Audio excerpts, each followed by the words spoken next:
Now you're faced with two options, time travel or immortality. Which should you choose? Let's quickly get into it. Talk less with Terrence. We all have wrongs we might have done in the past, and because of that, some of us would want to choose what? Time travel. Now, this time travel is limited to going back into the past, not future. You're going back into the past to right your wrongs. The thing about righting your wrongs is probably those wrongs shaped you up till now. So, is it really necessary to go back in the past to right your wrongs? I'd say no.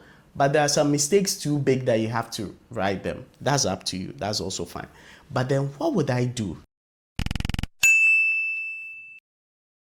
I would go to a time where I can be the creator of Google, Amazon, Tesla, the good companies, Samsung, Apple. Yeah. So if I could go back in time to maybe 97, I could start Google before they start Google. So before Larry Page and Sergey Brin, I will be the one to start it. Or I'll start Amazon if I go back to 93 because Amazon started in 94. I will start it. But the thing and the truth about it is, right? If I were to go back to 1997, I probably wouldn't be able to start Google because as I am sitting here now, I don't understand coding. I do not understand all those things. How am I going to start it? You see? Did you ever think of that when you said you could go back in time to start? You probably didn't. I don't know how coding works. In fact, Bluetooth, when I think about Bluetooth, it's still magic to me. I know it's waves and frequencies, like it moves from one phone to the other. But then you think, how did this song jump from this phone to this phone? Like, it's still magic to me. I do not know how that works. What am I saying? Today is a good time to learn a new skill because everywhere you find yourself, you need knowledge to even make impact. So if we send you back in time, you are not going to be the one to start Google, Facebook, all of that. No, it's not going to be you because you don't know how. Okay, sure bet. What will I do? I'll manage an artist. I'll go back in time and manage, say, the Beatles. The thing about managing the Beatles is, if I were to manage the Beatles in the time where they were managed, there will be no social media. There will be no TikTok. There will be no way to get my song viral. So I have to do the way. Send a CD from here to here, there to there. That's hard work. You are not the guy for it. So it's going to be in a time where you have to actually do the groundwork. Nothing can just be a viral hit. No. Also, it will be way back. So by the time life is easier now because of technology. By the time life is easier, cures to certain diseases have come and you'll probably be 90, 100, or you'll probably be dead. Dependent on how old you are today when you're going back in the past. So yeah, I'm going to skip forward and I'm going to manage either Tupac or Biggie. Peak hip hop, where two of the greatest MCs. The thing about that is, if you manage Tupac, yeah, you know how that story ends. If you manage Biggie, that means you are probably P. Diddy. Let's just say we don't talk about cases in court here. So you'll be Suge Knight if you manage Tupac. You will be P. Diddy if you manage, Notorious B.I.G. So, Charlie, it's not such a great idea. Your safest bet is to manage Taylor Swift. Taylor Swift is box office. Like, she has been relevant since she appeared on the scene. The thing about managing Taylor Swift is she got certain mileage through American Idol. So you would have to wait for her to finish American Idol. But you from the future who has gone to the past, going to manage Taylor Swift, once she's done with American Idol, there will be Interscope, Sony, all those streaming, all those platforms that can actually make her big. She would think, why am I going to go with Terrence? No, it's not going to work out. So basically, traveling back in the past is beginning to look bleak. Now let's skip forward to immortality.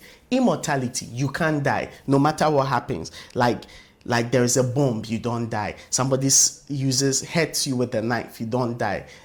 Like, you just do not die. No matter what, you don't die. You are alive, you can enjoy life, you can feel things. Now, the thing about immortality is, what if it comes with immobility? I just wanted to rhyme. Now, you know the legend of Wukong, that's Journey to the West. Wukong was the Monkey King. He was powerful, he was immortal. But because he was arrogant, the gods imprisoned him in a mountain for 500 years before Shifu went to save him. So I'm basically saying you could be immortal, but then you'll be stuck at one point. You won't experience everything you want to experience. Because let's say if a building collapses on you and then it's an abandoned site, so they do not come and excavate, all those years you just be alive and stuck in one point. So you are not going to become the superhero you think you are.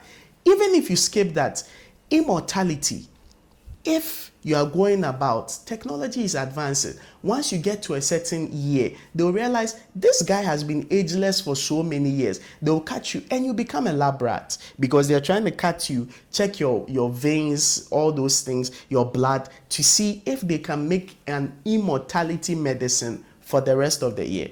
Do you really want to be immortal? So cut some slack to, I forgot his name, the Twilight, the guy in Twilight, the vampire in Twilight, who could have done so many things, but didn't do it, was just existing in his family, with his family in one corner of the world, chasing girls.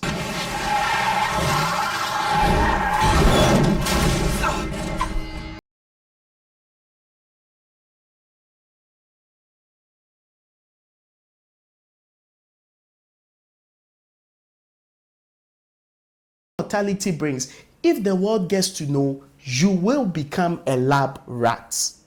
So the question becomes, what are you going to choose, Terrence? Because it appears both of these ideas are bad ideas. Now, this is what I'll choose. First of all, I am going to travel back in time. Whoever is presenting me with the idea of traveling back in time, I'm going to ask them, okay, I need certain like pros before I go. Now, I need 2,000 pounds. 2,000 pounds first. Now, that's all I need. So I know I'll probably be naked because if you've watched Time Traveler's Wife, Terminator Salvation, they always come naked. So you just go back in your birthday suit. So they should find somewhere to stick my 2,000 pounds to a corner of the time traveling machine. So now I travel back in time with 2,000 pounds after I have found clothes. First of all, I'm going to tell them I need to go to England.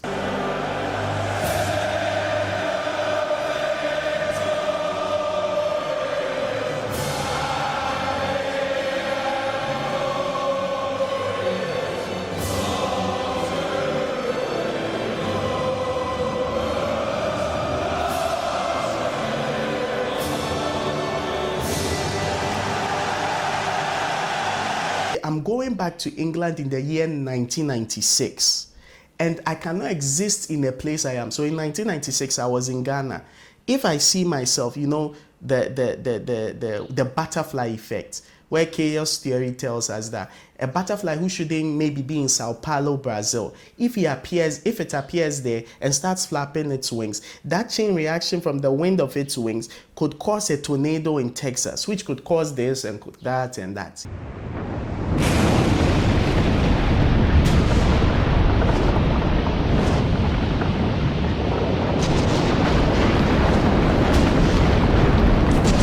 So England, 1996. Now, of the 2,000 pounds, as soon as I get there, I'm going to take 1,000 pounds and go pay payola. Yeah.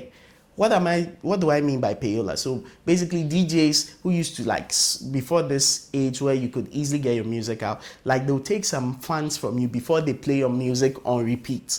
So I'm going to find a DJ, give him 1,000 pounds. In 1996, say, all I need is to be on your show at the peak time of your show where you have massive listeners.